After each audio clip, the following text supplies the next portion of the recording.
하나님의 은혜를 잊고 살아가는 우리들이 매일매일 하나님을 만나며 하나님의 사랑을 깨닫고 예수 그리스도 앞에 나가는 것이 얼마나 복된 일인지 우리가 주님을 알면 알수록 경험하게 되어집니다.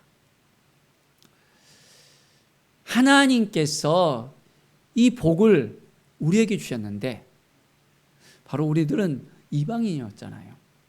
바로 복음이 전파되었을 때 유대인들에게만 구원이 있다는 그런 생각들이 있었는데 하나님께서 그 모든 것을 다 깨셨습니다. 하나님이 은혜를 베풀어 주셔서 예수 그리스도로 말미암아 모든 사람들이 다 이제는 구원을 받게 되는 그 은혜를 누리게 할 수 있도록 인도해 주셨어요. 그래서 하나님의 그 계획하심에 따라서 이제는 복음이 온전하게 예루살렘에서 이방으로 흘러갔습니다. 열방으로 복음이 전파됐습니다. 어떻게 그렇게 됐죠? 예루살렘에 하나님의 말씀이 흥왕해지고 많은 영혼들이 이제는 구원을 받게 됩니다. 그러니까 어떻게 돼요? 그 가운데 핍박이 일어나게 됩니다. 그리고 예루살렘에 핍박이 일어나자 뿔뿔이 다 흩어지는 거예요. 그리고 유대뿐만 아니라 이제는 저 멀리 이방에 복음을 위해서 자유함을 누리도록 이제는 흩어집니다. 그런데 안디옥에 이르러서 어떤 일이 벌어집니까?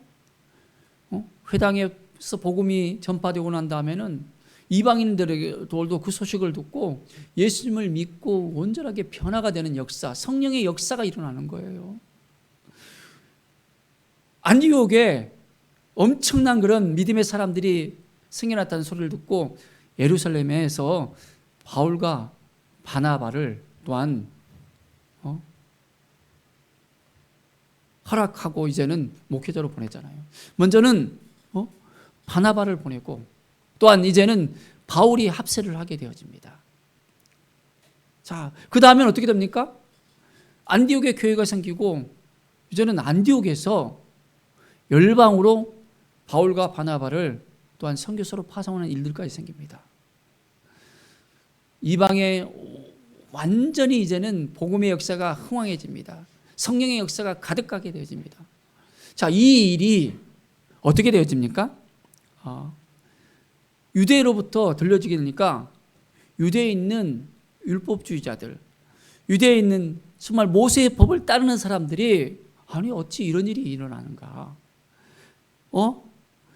구원을 받으려면 할례를 받고 구원을 받는데 아니 할례로 받지 않은 사람들이 무슨 구원이 있어 하면서 딱 이야기하는 거예요.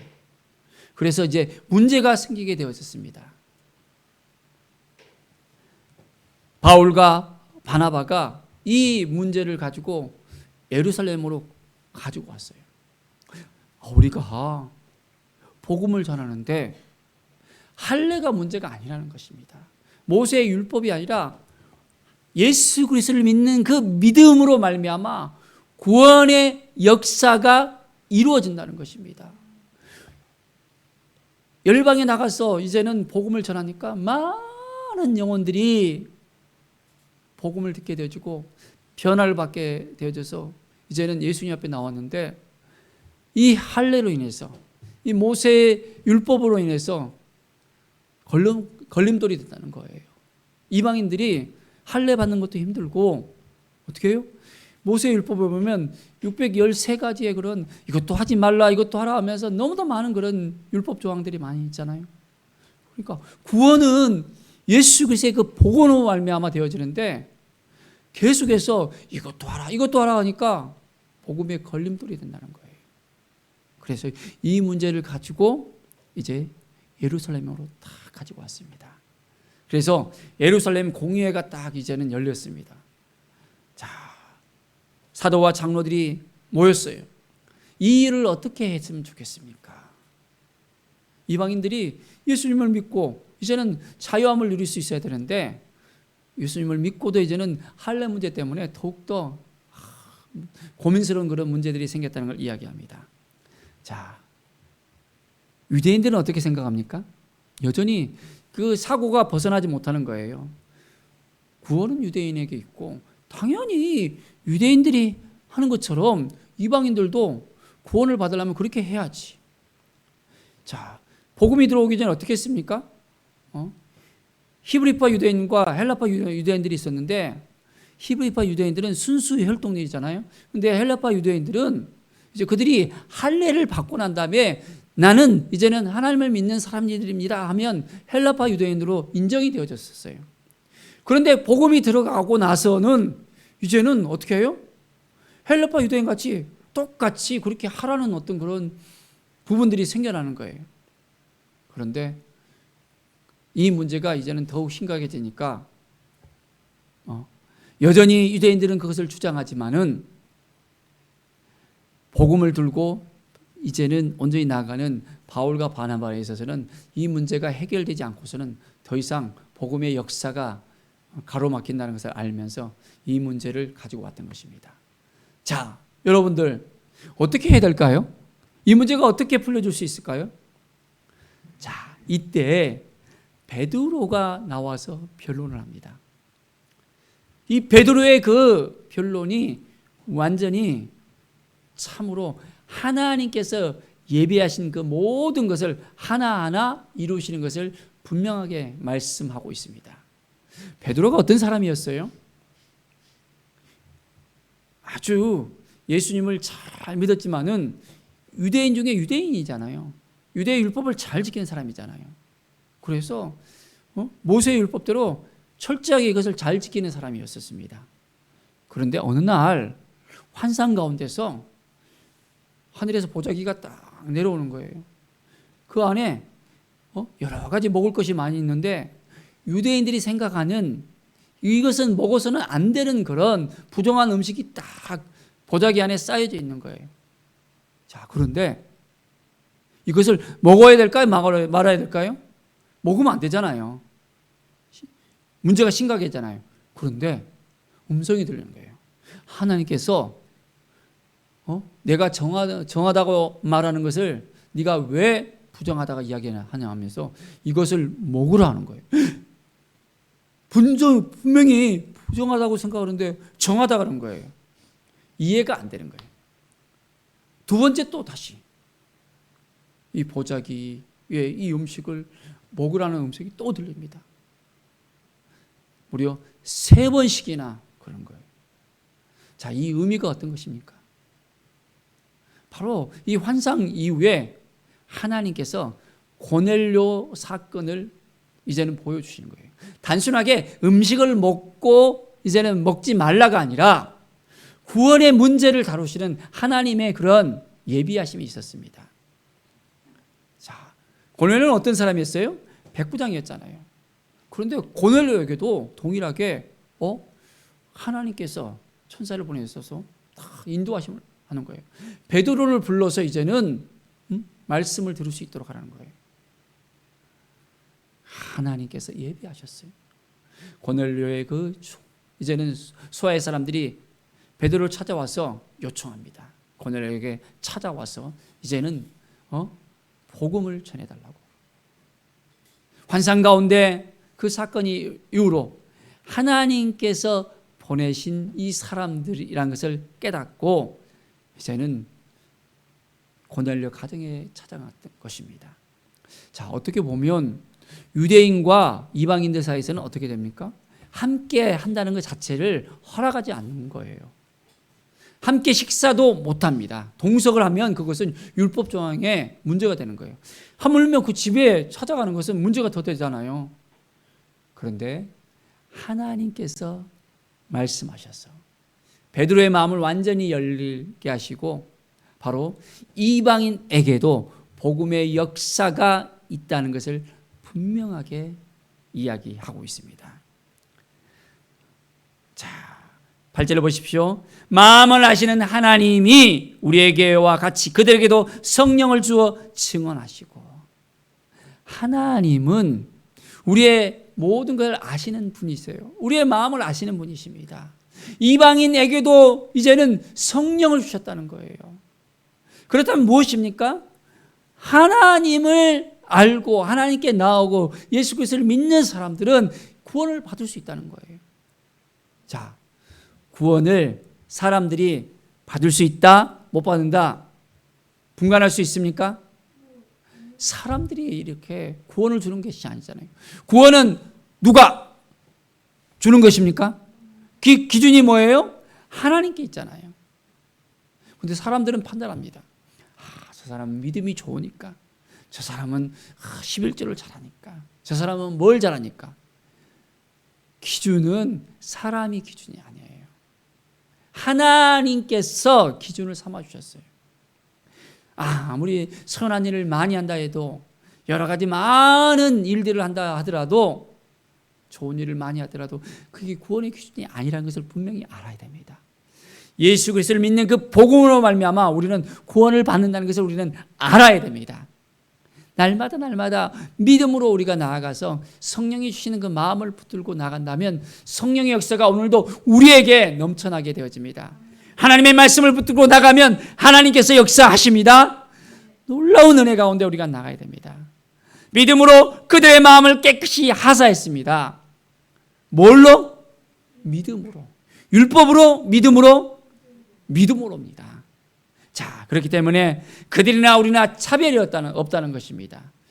믿음으로 하면 그 믿음을 통해서 하나님께서 구원을 주신다는 이 분명한 사실을 알려줍니다. 베드로가 예수님의 수제자잖아요. 그러니까 다른 사람이 이야기했으면 사람들이 귀담아 들으지 않을 수도 있었을 거라고 생각합니다. 그런데 예수님의 수제자가 이야기하니까 권위가 있잖아요.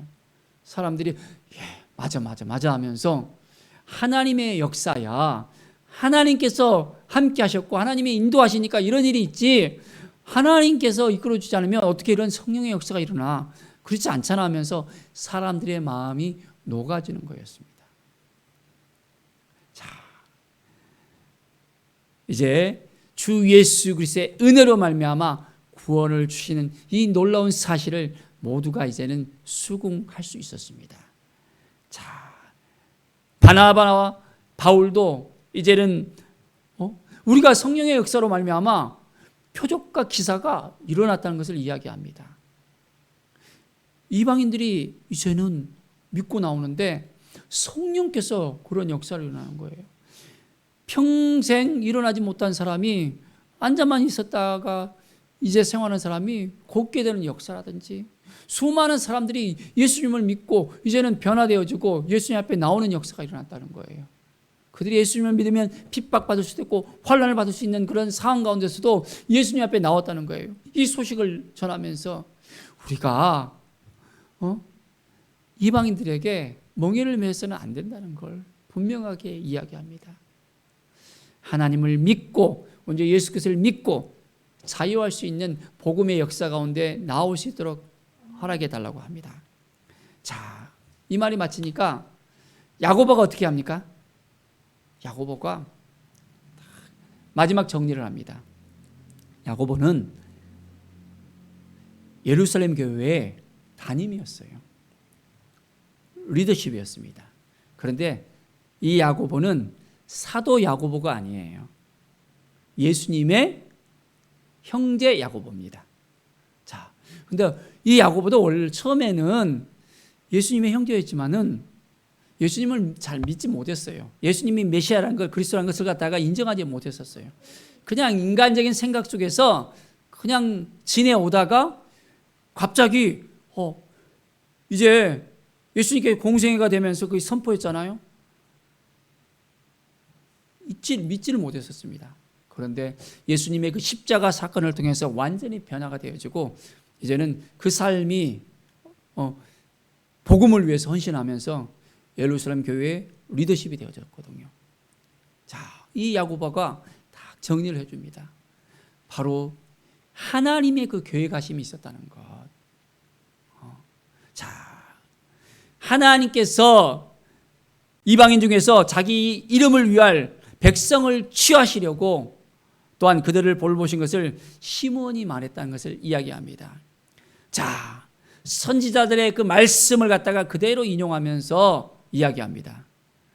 다윗의 무너진 장막을 다시 지으며 그 허물어진 것을 다시 일으키리니 하면서 아모스 9장 11절의 그 말씀을 다 이야기하면서 선지자들이 말씀했던 그 모든 것들을 이제는 이루시려는 하나님의 계획이 있다는 것. 바로 예배의 회복, 이방인들이 회복되어지고 열방이 주님 앞에 나오는 역사가 일어날 것을 말씀을 합니다. 사랑하는 여러분, 하나님의 역사는 지금도 일어나고 있을까요? 초대교회 때만 일어날까요? 지금도 일어납니다. 하나님께서 유대인들에게만 구원을 주시는 것이 아니라 이방인들에게 복음의 역사가 일어나고 구원을 허락해 주신다는 그 약속의 말씀이 이제는 어떻습니까? 아시아, 유럽, 이제 우리나라까지 와서 이제는 아메리카, 아프리카 모든 열방에 복음의 역사가 이어지고 있습니다.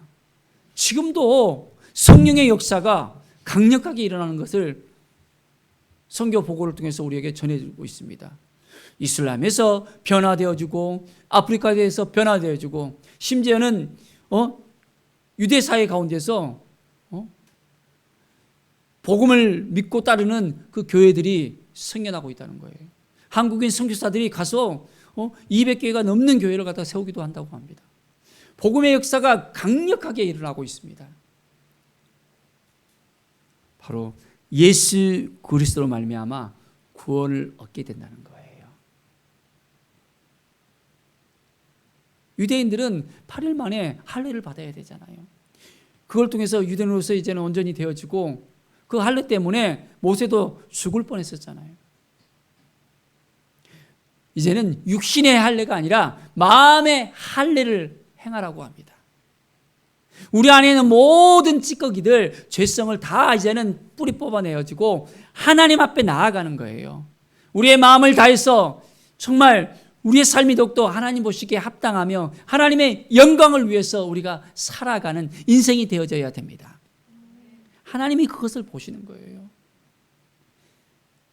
예루살렘에 이제는 하나님의 말씀이 임하고 하나님의 역사가 임하고 하나하나 이제는 모든 복음에 대한 부분들이 다 정리가 되어집니다.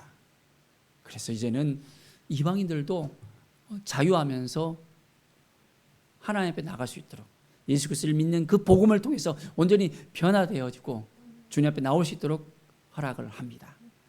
다만 4가지만 좀 지켰으면 좋겠다라는 것을 이제 그 공유회를 통해서 결정이 되어집니다. 그 4가지가 뭡니까? 자, 유대인들이 절대적으로 지키는 이 사항입니다. 이것만은 금하라는 사항입니다. 다른 것은 다 이제 또한 자유롭게 할 수 있지만은 이것만은 지키라고 합니다. 뭡니까? 자, 우상의 더러운 것과 음행과 목매어 죽인 것과 피를 멀리하라. 자, 우상의 더러운 것, 우상에게 바쳐진 것들을 어떻게 합니까? 그것을 먹으면 안 되잖아요. 그것을 취하면 안 되잖아요. 우상 숭배를 해서는 안 되잖아요. 먼저 이것은 지켜야 된다는 거예요. 자, 온전히 음행을 해서도 안 되고 온전한 믿음의 삶을 살아가야 된다는 거예요. 피에는 생명이 있다 하는데 바로 생명을 지키는 것을 소중히 여기라는 것을 이야기합니다. 그러면서 이 4가지는 꼭 지키라는 것. 그리고 이제는 믿음을 지켜내면서 주님 앞에 더 가까이 나오라고 합니다. 그래서 이방인 중에서 이제는 하나님께 돌아오는 그 역사를 더 이상 방해하지 않고 최소한의 것만 이제는 지켜내면서 믿음으로 살아갈 수 있도록 허락을 합니다. 사랑하는 여러분, 우리는 어떻게 믿음으로 살아갈 수 있겠습니까? 구원받은 우리가 하나님의 자녀로서 우리가 세워지고 놀라운 그 은혜를 받고 우리가 살아가는 데 있어서 이제는 예수님의 그 구원의 놀라운 사건을 우리가 체험했다면 우리가 이것을 가지고 나갈 수 있어야 돼요. 먼저 우리가 복음으로 자유할 수 있어야 되고, 그리고 난 다음에는 모든 믿지 않는 사람들도 이제는 예수 그리스도로 말미암아 구원의 경험을 누릴 수 있도록, 구원의 감격을 누릴 수 있도록, 이제는 하나님 나라의 자녀가 되어지고 하나님의 나라를 기업으로 받을 수 있도록 온전하게 우리가 그러한 삶을 살 수 있어야 됩니다. 사랑하는 여러분, 하나님이 우리 한 사람 한 사람을 너무너무 사랑하십니다. 우리를 통해서 하나님은 새로운 일을 시작하십니다. 하나님의 은혜를 우리가 받았다면 우리는 어떻게 해야 될까요? 분명한 믿음이 우리에게 있어야 됩니다. 믿음은 들음에서 나고, 들음은 그리스도 예수의 말씀에서 이른다 했습니다. 자, 우리가 온전하게 믿음으로 나가야 됩니다. 그러려면 예수 그리스도의 말씀을 탁 붙들고 살아가야 돼요. 우리 안에 말씀이 없으면 흔들릴 수밖에 없습니다. 말씀이 없으면 어떻게 해야 될지를 모르는 거예요. 예루살렘에 회의가 있을 때 말씀을 기준으로 했잖아요. 선지자의 그 말씀을 기준으로, 하나님의 그 역사하심을 기준으로 해서 그들이 결정했던 것처럼 이제는 우리 안에서 말씀의 역사가 일어나야 됩니다. 그래서 하나님께서 어떻게 우리에게 말씀하시는지, 우리가 어떤 일을 하더라도 말씀의 기준을 딱 비춰서, 야, 하나님께서 나를 이렇게 이끄시구나, 하나님 어떻게 하면 좋겠습니까? 말씀을 통해서 우리가 이것을 하나하나 잘 해 나갈 수 있어야 됩니다. 하나님께서 우리를 도와주시고 인도해 주시고 붙들으시는 이 모든 것을 생각하면서, 그렇습니다, 하나님이 도와주는 인생을 우리가 살아가겠습니다. 이제 우리가 예수 그리스도 안에 있으면 변화될 수 있습니다. 예수 그리스도 안에 있으면 우리가 온전한 복음을 전할 수 있습니다. 주님이 우리 안에 없으면, 주님의 역사가 우리 가운데 넘쳐나지 않으면, 성령의 충만함이 없으면 아무 일도 일어나지 않습니다. 매일매일 우리는 온전하게 주님 앞에 나아갈 수 있어야 됩니다. 주님의 음성을 들으면서, 하나님 어떻게 해야 되겠습니까? 어떠한 마음으로 나가야 되겠습니까? 온전하게 나아가는 거예요. 그러면 하나님께서 우리의 모든 문제를 해결해 주십니다. 구원은 누구로부터 옵니까? 이것부터 분명하게 우리가 알아야 됩니다. 많은 사람들이 스스로 메시아가 되어지기도 기도하잖아요.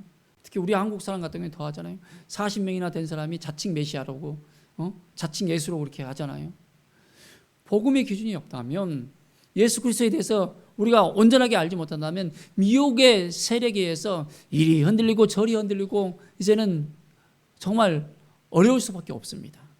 그렇기 때문에 매일매일 말씀을 붙들고 우리는 온전한 믿음을 가지고 살아갈 수 있어야 됩니다. 자, 하나님이 주신 이 복을 누리면서 온전하게 살고 싶습니까? 하나님의 능력이 임하고 하나님의 사랑이 임하고 구원의 그 감격 속에서 이제는 온전한 이 복음의 능력이 우리 가운데 넘쳐 흐르는 삶, 그래서 하나님의 자녀로서 온전히 하나님께 영광을 돌리는 귀한 삶을 살아가기를 간절히 축원드립니다. 기도하겠습니다. 하나님 감사합니다.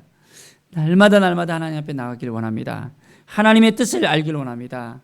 하나님이 보시기에 합당한 삶을 살기를 원합니다. 여러 가지 문제들이 우리 눈앞에 올 수 있습니다. 하나님께 모든 걸 맡겨드리고 나갈 때 하나님께서 책임져 줄 걸 믿습니다. 바로 예루살렘 공회를 통해서 이 할례의 문제와 이 모세율법의 문제, 이 모든 것들이 말씀을 통해서 이제는 온전히 다 해결이 되어집니다.